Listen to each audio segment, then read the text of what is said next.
নিবেদন করছেন ট্যালেন্টো এভিয়েশন।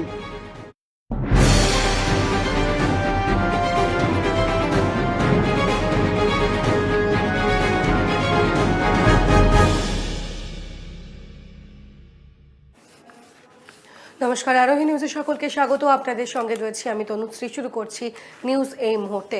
আগামী বুধবার থেকে চালু হচ্ছে ট্রেন। হাওড়ার দক্ষিণ পূর্ব শাখা এবং পূর্ব শাখায় ট্রেন চলাচল চালু হচ্ছে এবং সেই কারণেই ইতিমধ্যেই কিন্তু বন্দোবস্ত নিতে শুরু করেছে রেল কর্তৃপক্ষ। এবং টিকিয়াপাড়া স্টেশনে দেখা গেল আরপিএফ ও রেল কর্মীরা যাত্রী কিভাবে ঢুকবেন বেরোবেন তা নিয়ে তদারকি করছেন।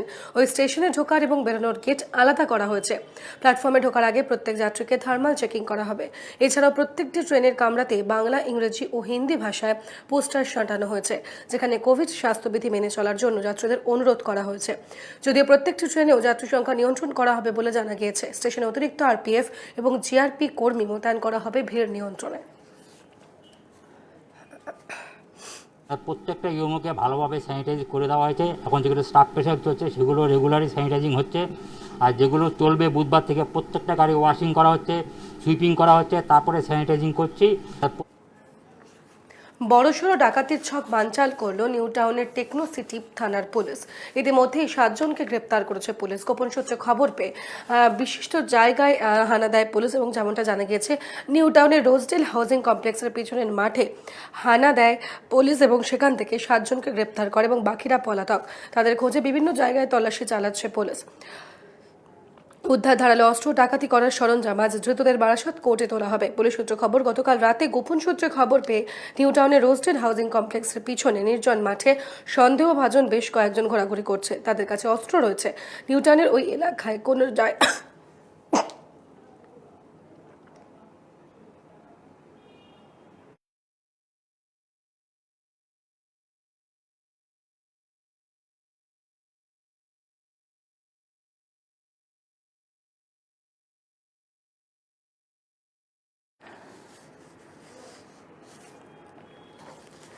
এবং পাশাপাশি যে ছবি উঠে আসে নিউ টাউনের ওই এলাকায় কোনো জায়গায় ডাকাতি করার উদ্দেশ্যেই জড়ো হয়েছিল তারা। তখনই পুলিশ সেখানে পৌঁছয় এবং সঙ্গে সঙ্গে হাতে নাতে গ্রেপ্তার করে 7 জনকে।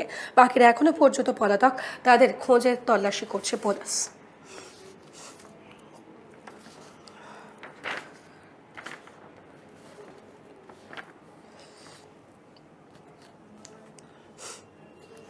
মহেশতলা রবীন্দ্রনগর থানা এলাকায় নয়নজলিতে এক ব্যক্তির মৃতদেহ উদ্ধার ঘিরে চাঞ্চল্য।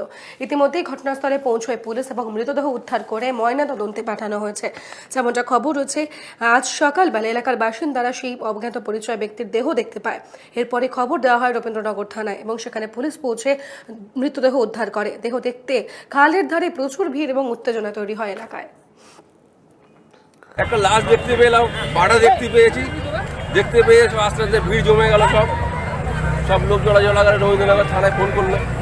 ফোন করার পরে বডিটা তুলে চেনাই যাচ্ছে না এখনো পর্যন্ত। প্রত্যেকে না আসলো কোনো ঠিক নেই। সাত সকালে হাতির তাণ্ডবে অতিষ্ঠ গ্রামবাসীরা। 50 থেকে প্রায় 60 বিঘা জমির ফসল নষ্ট করেছে হাতির দল। এর ফলে রীতিমতো এই মুহূর্তে চিন্তায় পড়েছেন মানুষ। এদিন বিনপুর ও পশ্চিম মেদিনীপুরের সীমানা লাগোয়া গ্রামগুলিতে যথা গদছটি, পূর্বাশোল, জাবড়া ও চুয়াশোল, বংশীবাদ সহ বেশ কিছু জায়গায় 30 থেকে 35টি হাতির একটি দল তাণ্ডব চালায়। সকালবেলায় গ্রামের চাষের জমিতে হাতির দলের দৌরাত্ম্য প্রায় আনুমানিক 50 থেকে 60 বিঘা চাষের ফসল নষ্ট করেছে, যার জেরে আতঙ্কিত রয়েছেন সেখানকার মানুষ।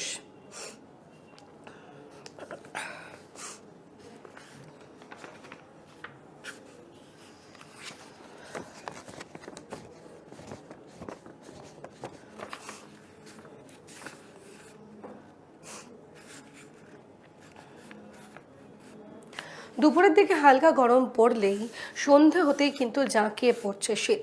রীতিমতো গায়ে সোয়েটার, মাথায় মাফলার এবং টুপি জড়িয়ে ঘুরতে বেড়া দেখা যাচ্ছে বাসিন্দাদের। মূলত নদিয়ার এই ছবি, নদিয়ার কৃষ্ণগঞ্জে এই ছবি উঠে আসে এবং শীতের হাত থেকে বাঁচতে তারা শীতের জামাকাপড় কিন্তু ইতিমধ্যেই পরতে শুরু করেছেন। এমনকি গরম চায়ের কাপে চুমুক দিয়ে শীতকে উপভোগ করছেন সকলেই। সকাল সন্ধ্যায় এমন ছবি ধরা পড়ছে নদিয়ার সীমান্তবর্তী এলাকার মাঝদিয়া কৃষ্ণগঞ্জ বাজারে। হঠাৎ করে শীত পড়ে যাওয়ায় সাবধানী অনেকেই। তার মধ্যে করোনার প্রকোপ, সুতরাং নিজেকে বাঁচিয়ে রাখতে তৎপর সেখানকার মানুষ। ভোরবেলা বা সন্ধ্যাবেলায় আগুন জ্বালিয়ে গা হাত পা গরম করতেও দেখা যাচ্ছে সেখানকার মানুষদের। তবে অনেকেরই বলতে শোনা যাচ্ছে এখনই এত শীত, এবার হয়তো শীত আরও জাঁকিয়ে পড়তে পারে।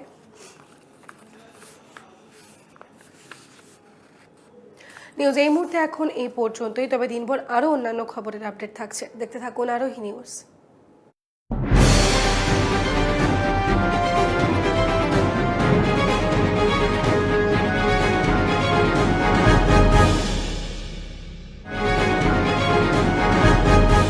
নিউজ এই মুহূর্তে নিবেদন করলেন ট্যালেন্টো এভিয়েশন।